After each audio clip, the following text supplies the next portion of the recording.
අපි අද බලමු අට ශ්‍රේණිය විද්‍යා විෂය ධාරාවට අදාළව පළවෙනි පාඩමේ මොනවද ඔයාලගේ විභාගවලට අහන්න පුළුවන් ප්‍රශ්න කියලා.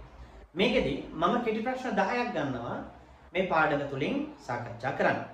අපි බලමු මොනවද ඒ වගේ අහන්න පුළුවන් ප්‍රශ්න කියලා. පළවෙනි ප්‍රශ්නේ විදිහට මම ගන්නවා. ඔයාලට විභාගෙදී අහන්න පුළුවන් ශුද්‍ර ජීවීන් යනු කවුරුද?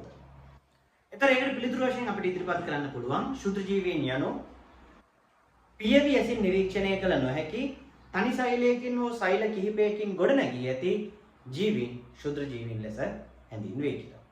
ඒ වගේම දෙවෙනි ප්‍රශ්න විදිහට මම ගන්නවා අපිට අහන්න පුළුවන් විභාගෙදී ශුද්‍ර ජීවීන් ජීවත් වන පරිසර තත්ත්ව මොනවද කියලා.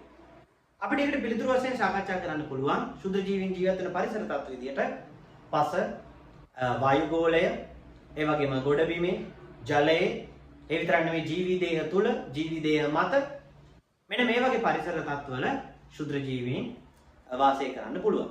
ඒ වගේම තමයි මේ වැදගත් ප්‍රශ්නයක් තියෙනවා මේ පරිසර තත්ත්ව සම්බන්ධයෙන් අපිට විභාගෙදී අහන්න පුළුවන් ආන්තික පරිසර යනු කුමක්ද කියලා.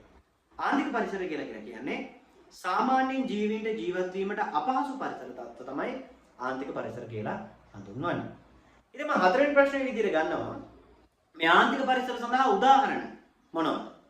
ඒ තමයි ලවණ වගුරු බිම්, කාන්තාර, හිම කඳු වගේ උදාහරණ අපිට ආන්තික පරිසර සඳහා උදාහරණ විදිහට ගන්න පුළුවන්.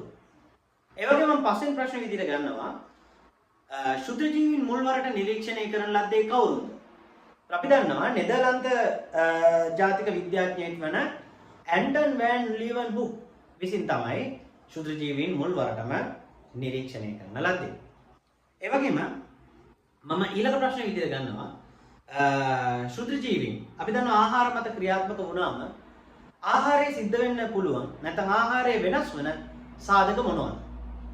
අපිට කියන්න පුළුවන් ආහාරයේ රසය, ගන්ධය, වයනය, පෝෂණ ගුණය යනාදී ගුණාංග මේ ශුද්‍ර ජීවී ක්‍රියාකාරීත්වය නිසා වෙනස් වෙනවා කියලා. අපි ඒකට කියනවා ආහාර නරක වීම කියලා.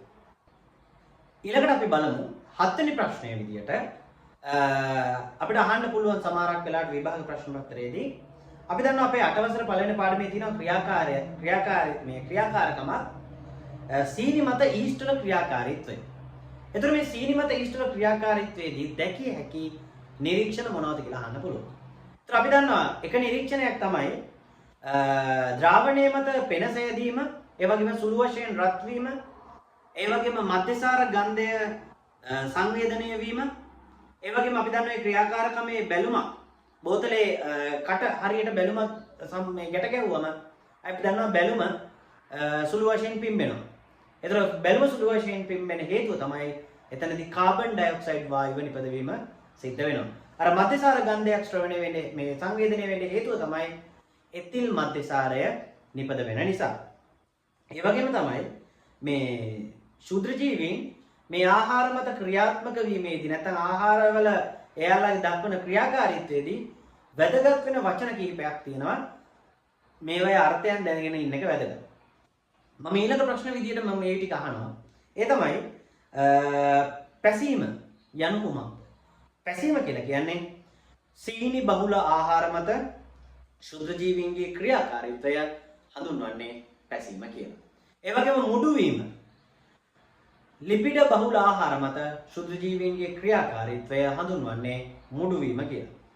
ඒ වගේම පූතිභවනය කියලා කියන්නේ ප්‍රෝටීන් බහුල ආහාර මත ශුද්‍ර ජීවීන්ගේ ක්‍රියාකාරීත්වය. ඉතින් අපි කතා කරේ පළවෙනි ඒකකයේ තුලින් විභාග ප්‍රශ්න පත්‍රයට අහන්න පුළුවන් ප්‍රශ්න කිහිපයක්. ඉතින් අපි ඉදිරියේදී තවත් වීඩියෝ එකකින් හම්බ වෙමු.